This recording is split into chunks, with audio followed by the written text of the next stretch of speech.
আমি আজি লগ পালোঁ এজন বিশিষ্ট মৎস্যপালক বুলি ক'লে বেছি ভাল পাব নেকি? হয় মৎস্যপালকে হয়, কনক চন্দ্ৰ বৰদলৈ, নগাঁৱৰ বৰহমপুৰত। নমস্কাৰ, মোৰ নাম কনক চন্দ্ৰ বৰদলৈ। হয়, তেখেতে আমাৰ লগত লগ লাগি কিছুমান ৰাইজৰ ফিছ ফাৰ্মাৰ যিবিলাক ফিছ ফাৰ্মাৰ সেই ফিছ ফাৰ্মাৰবিলাকৰ ডেভেলপমেণ্টৰ কাৰণে উন্নয়নৰ কাৰণে আমি কি কাম কৰিবলৈ গৈ আছোঁ বা কি কৰিলে ভাল হ'ব, কেনেধৰণে আগবাঢ়ি যাব লাগিব সেই বিষয়ে আমি তেখেতৰ লগত কিছুমান আলোচনা কৰিছোঁ। সেই বিষয়ে আপোনালোকক শ্বেয়াৰ কৰিব ওলাইছোঁ। আপোনাৰ হেডচাৰী আছে মাছ পোনা উৎপাদন, নিশ্চয়। আৰু এনেই ফাৰ্ম হিচাপে কিমান পুখুৰী আছে আপোনাৰ? ফাৰ্ম হিচাপে মোৰ 3খন ফাৰ্ম আছে। 3খন ফাৰ্ম। এখন ফাৰ্ম আছে মৰিগাঁও কপাহেৰা, এখন ফাৰ্ম আছে বহৰমপুৰ নগাঁও, আৰু এখন ফাৰ্ম বহৰমপুৰতে বামুণী বুলিবলৈ এটা ঠাই আছে, বহৰমপুৰ বামুণীত। আচ্ছা, মুঠ টোটেল মাটিকালি বা পানীকালিৰ ওপৰত কওকচোন, কিমান হেক্টৰ হ'ব পাৰে? হেক্টৰ হিচাপত মই নকওঁ বাৰু, বিঘা হিচাপত ক'লে সহজতে বুজি পাব। বিঘা হিচাপত ক'ব, কাৰণ হেক্টৰটো এটা বেলেগ ক্ষেত্ৰলৈ যায়। হেক্টৰ হিচাপে নকৈ যদি মই বিঘাত কওঁ তেতিয়াহ'লে প্ৰায় 600 বিঘাৰ ভিতৰত। 600 বিঘা। আটাইতকৈ ডাঙৰখন ক'ত আছে? ডাঙৰখন মোৰ কপাহেৰাত আছে। কপাহেৰা মানে মৰিগাঁও কপাহেৰা। মৰিগাঁও 600 বিঘা সৰ্বমুঠ মাটিকালিৰ তেখেতৰ ফাৰ্ম।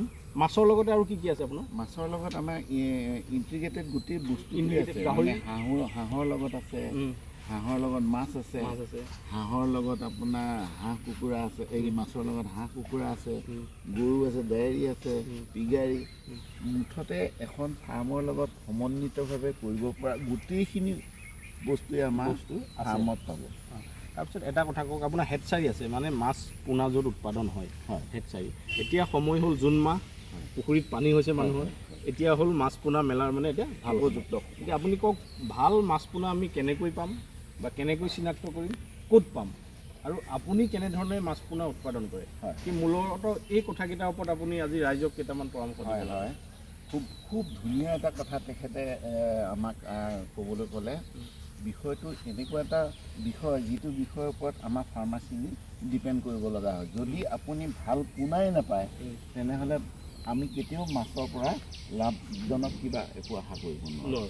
গতিকে আমি ভাল পোনা কেনেকৈ পাম, বা ফাউণ্ডেশ্যন চিট বুলি কয় যিটো ভাল পোনা, সেই ভাল পোনাটো পাবৰ কাৰণে আমি কিছুমান লক্ষণ বা গুণগত মানদণ্ডৰ বিষয়ে জানি ল'ব লাগিব। যে মাছৰ পোনাটো ভাল হ'ব কেনেকৈ।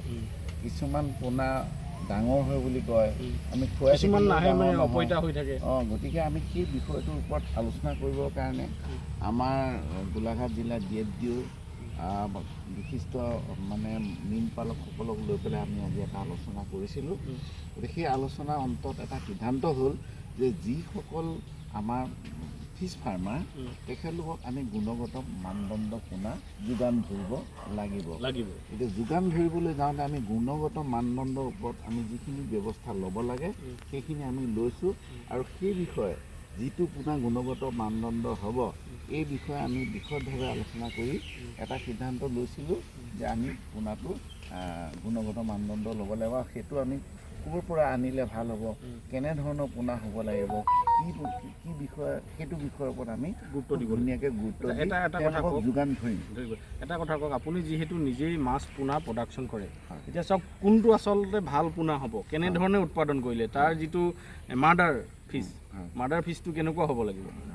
এই বিষয়ে যদি মই ক'বলৈ যাওঁ, আমাৰ চিফাৰ পৰা পোনাটো মানে ভূণটো আহে, আমি চিফা যিটো ভুৱনেশ্বৰত আছে এটা প্ৰডাকশ্যন চেণ্টাৰ, এইটো তাৰ পৰা আমাৰ যিটো একদম ফাউণ্ডেশ্যন চিট বুলি কয় সেই চিটটো আমাৰ চিফাৰ পৰা আহে।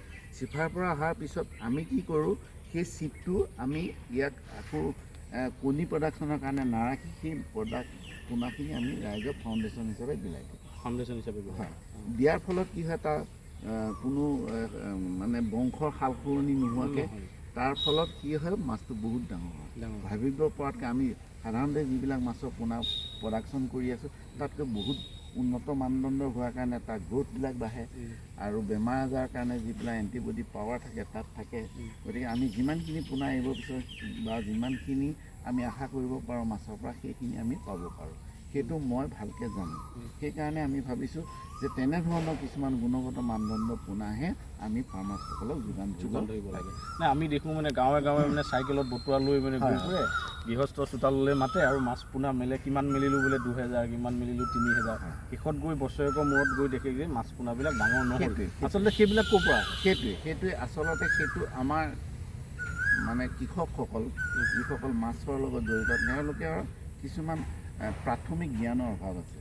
তেওঁলোকৰ প্ৰাথমিক জ্ঞানৰ অভাৱ মই বুলি এইকাৰণেই ক'ব বিচাৰিছোঁ, তেওঁলোকে বেয়া পাব নালাগে যে মাছ পুহিলেই নহ'ব, মাছটো যে পোনাটো আহিছে তাৰ বংশৰ বিষয়ে আমি জনাটো জানিব লাগিব। এতিয়া বংশৰ বিষয়ে যদি নজনাকৈ আমি এটা পোনা এৰি দিওঁ, আমি নিশ্চয় তাত মানে আশানুৰূপ উৎপাদন নাপাম।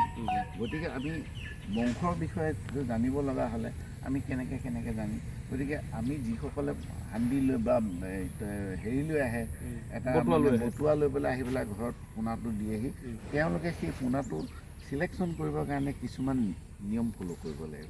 আৰু সেইখিনি জানিলেহে তেওঁলোকে গম পাব যে এই মাছটো গুণগত মানদণ্ডৰ ভালনে নহয়।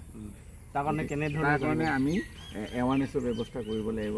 অলৰেডি আমি এৱাৰনেছৰ ওপৰত গুৰুত্ব দি পেলাই এৱাৰনেছৰ ব্যৱস্থা কৰিম অলৰেডি। গতিকে সেইটো মই ৰাইজলৈ এটা মেছেজ পঠাইছোঁ যে আপোনালোকে এৱাৰনেছ প্ৰগ্ৰাম যেতিয়া আমাৰ এটা সংগঠন এটা অলৰেডি মাছৰ ফাৰ্মাৰ্ছসকলক লৈ পেলাই আমি খোলাৰ কথা চিন্তা কৰিছোঁ। অলৰেডি যদি সেইটো হৈ যায় তেনেহ'লে তেখেতলোকৰ লগত যোগাযোগ কৰি যিসকলে এই সম্পৰ্কত এৱাৰনেছত অংশগ্ৰহণ কৰিব বিচাৰে কমেণ্ট দিব বা ফোন নম্বৰ দিব যোগাযোগ কৰি পেলাই তেখেতলোকে সেই এৱাৰনেছত যোগাযোগ কৰিব, যাতে ভৱিষ্যতে গুণগত মানদণ্ড পোনা পোৱা যায়। আচ্ছা, আৰু এটা কথা শুনো, বেজী দি মানে কিবা পোনা উৎপাদনৰ সেই গোটেই কথাটো আপুনি কওকচোন। বেজী যিটো পোনা পায়, বেজী দিলেতো পোনা হয়, সেইটো চবেই জানে নহয় জানো? বেজী দিলে কি হয়, আমি মানে যিটোক মানে ইণ্টাৰব্ৰিডিং বুলি কওঁ ইংৰাজীত, সেইটো হ'ল কি যে একেখিনি মাছকে যেতিয়া আমি বেজী দিম, একেটা পুখুৰীয়ে মতা মাছ আৰু মাইকী মাছ লৈ পেলাই যেতিয়া বেজী দিম, সেই পোনাখিনিকে আমি কি কওঁ, পোনা হ'ব, ভোন পোনা হৈ যাব। কিন্তু সেই পোনাটো আমি যেতিয়া পুখুৰীত মেলিম, তাৰ যিটো আমি আশা কৰিব লগা মতে একো নাপাওঁ। কাৰণ দুটা আছে, এটা হ'ল কি একে প্ৰজাতি একে বংশৰ মাজত আমি ইণ্টাৰব্ৰিডিং হয়, 1 নম্বৰ। আৰু 2 নম্বৰতে কথা হ'ল কি তেওঁলোকৰ একে বংশত হোৱাৰ কাৰণে সিহঁতৰ যিটো এণ্টিবডি পাৱাৰ থাকিব লাগে নাথাকে, আৰু যিটো গ্ৰ'থ হ'ব লাগে সেই গ্ৰ'থটো নাহে। ফলত আমাৰ ফাৰ্মাৰ্ছবিলাকে 1000 পোনা দিছে, কিন্তু যেতিয়া গম পাব, মাৰা সময়ত গম পাব যে 1000 চোন নাই, 200 পোনাহে হ'ল, বাকী 800। মানে সেইটোৱে মূল সমস্যা যে পোনা মানে বেজী দি বহুত পোনা উৎপাদন কৰে আৰু গাঁৱে গাঁৱে সেইটো ডিষ্ট্ৰিবিউট কৰে, ভাল টকা লৈ লয়। কিন্তু আমি মানুহে কি, আমি পালকসকলে ভাল পোনাটো আমি নাপাওঁ। এতিয়া এটা কথা কওঁ, আপোনাৰ কিমান পোনা এই মুহূৰ্তত আছে? এই মুহূৰ্তত আপোনালোকৰ কাৰণে ছাফিচিয়েণ্ট পোনা আছে, আমাৰ 35 লাখ মান পোনা আছে। 35 লাখ মান। কি মাছ আছে আপোনাৰ? এতিয়া সদ্যহতে আমাৰ যিবিলাক দিব পৰা অৱস্থাত আছে, আমাৰ অমৃত কাটলা, যিটো আমি পোনে আনি পেলাই আমি প্ৰডাকশ্যন কৰিছোঁ। সেইটো আমি চিফাৰ পৰা পোনে আনি পেলাই আমি সেইটো ভোন পোনা আনি পেলাই এতিয়া আমি তাক আমি ফিংগাৰলিং কৰিলোঁ। সেইটোৱে তাৰপিছত অমৃত কাটলা আৰু জয়ন্তী ৰৌ, এইটো ভোন পোনা পেলোৱা হ'ল, কিন্তু কেৰিঙৰ কাৰণে এটা সময় লাগে, মানে এটা দূৰলৈ আহিবৰ কাৰণে এটা সময় লাগে। আমি চব অক্সিজেন দিয়ে পঠাওঁ, কিন্তু অক্সিজেন দিয়াটো কথা আছে কিছুমান, গতিকে তেওঁলোকৰ মৰ্টেলিটিটো নহ'বৰ কাৰণে আমি এটা নিৰ্দিষ্ট সময়লৈকে ৰাখিব পাৰিম। এই পিছৰ মাহত আমি ডিষ্ট্ৰিবিউট কৰোঁ। আৰু এটা কথা কওক, এই সময়ত আমি যদি নতুনকৈ কথা বতৰা চিন্তা কৰোঁ, পৰম্পৰাগত যিবিলাক মাছ আমি মেলি আছোঁ, তাৰ পৰিৱৰ্তে খুব সোনকালে সহজে গ্ৰ'থ হোৱা আপুনি কি মাছ, মানে কি পোনা মাছ মেলিবলৈ আপুনি ক'ব? মইতো ক'ম এইটোৱেই যে আমাৰ যিবিলাক লোকেল ভেৰাইটি, সেই একেই লোকেল ভেৰাইটি একেই জাতৰ, যেনে ৰৌ ঠাইত আমি দিম জয়ন্তী ৰৌ দিব, কমন কাপ বুলি যিটো কয় তাৰ ঠাইত আমি দিম আমুল কাপ। মানে গ্ৰ'থটো বেছি নেকি? গ্ৰ'থ কিমান বেছি হ'ব? বেছি মানে যদি ৰৌটো 1 কেজি হয়, ৰৌ যিটো লোকেল ৰৌ 800 গ্ৰাম হ'লে ই 1200 গ্ৰাম হয়, 400 গ্ৰাম 400 গ্ৰাম বাঢ়িব।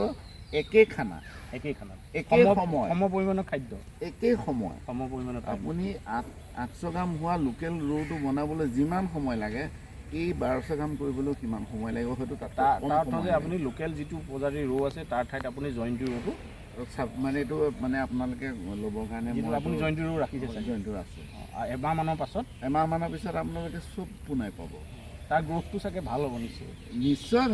নিশ্চয় ভাল। মই আজি ইমান বছৰে যিটো কাম কৰি আহিছোঁ সেইখিনিকে আপোনালোকৰ আগত শ্বেয়াৰ কৰিব আহিছোঁ আৰু তাৰ থ্ৰুৱেদি আপোনালোকক লগ পালোঁ আৰু গোটেই DFDO ছাৰৰ সহযোগত আপোনালোকক তেখেতলোকে মাতি পঠিওৱাত আমি এটাই কথাই ভাবিছোঁ যে তৃণমূল পৰ্যায়ৰ ফাৰ্মাৰ্ছখিনিক আমি কেনেকৈ ডেভেলপ কৰোঁ। মই ধন্যবাদ জনালোঁ কনক চন্দ্ৰ বৰদলৈ ডাঙৰীয়াক, আৰু আপুনি এনেধৰণৰ পৰামৰ্শ ভৱিষ্যতে দি যাব বুলি আমি আশা কৰিছোঁ। আৰু আপোনাৰ এই যি নীল বিপ্লৱ আপোনাৰ অব্যাহত ৰাখক, আৰু আপোনাৰ এই যিখিনি ভাল বাৰ্তা আৰু আপোনাৰ অভিজ্ঞতাখিনি ৰাইজক দি যাওক, তাৰ ধন্যবাদে আপোনালৈ দিম। ৰাইজক আমি আহ্বান জনাইছোঁ, ভিডিঅ'টো শ্বেয়াৰ কৰক, আৰু আপোনালোকে যদি ভাল মাছ পোনা বিচাৰে তেতিয়াহ'লে আপোনালোকৰ তলৰ নাম্বাৰ মই দি থৈছোঁ, যোগাযোগ কৰক, নিশ্চয় আপোনালোক উপকৃত হ'ব। ঠিক আছে, নমস্কাৰ, ধন্যবাদ।